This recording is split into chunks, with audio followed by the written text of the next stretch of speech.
అంటే ఇప్పుడు ఒకటండి, అసలు బీసీ రిజర్వేషన్లను మీరు ఎందుకు వ్యతిరేకిస్తున్నారు?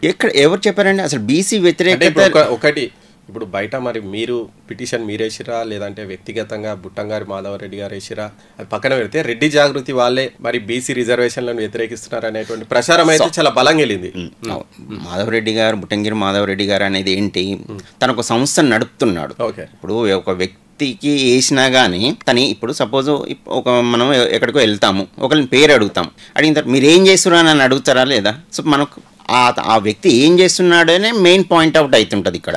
సో ఆ విధంగా బుట్టంగిరి మాధవరెడ్డి గారు ఒక పిటిషన్ వేశారు. సో తను ఏంది, తన బ్యాక్గ్రౌండ్ ఏందని ఎవరైనా చెక్ చేస్తుంటారు కదా. సో ఇట్లా ఒక రెడ్డి జాగృతి ఆర్గనైజేషన్ అనేది రన్ చేస్తారు అని అన్నారు. సో ఆ విధంగా అందరూ ఇంకా రెడ్డి జాగృతి మాధవరెడ్డి అనే నానుడు అనేది ఉంటుంది కాబట్టి అదే విధంగా అందరికీ ఒక సంఘాన్ని తరపున వెళ్ళిపోయింది. సో ఏదేమైనప్పటికీ బీసీలకి రిజర్వేషన్ ఇవ్వడంలో ఎలాంటి సందేహం లేదు.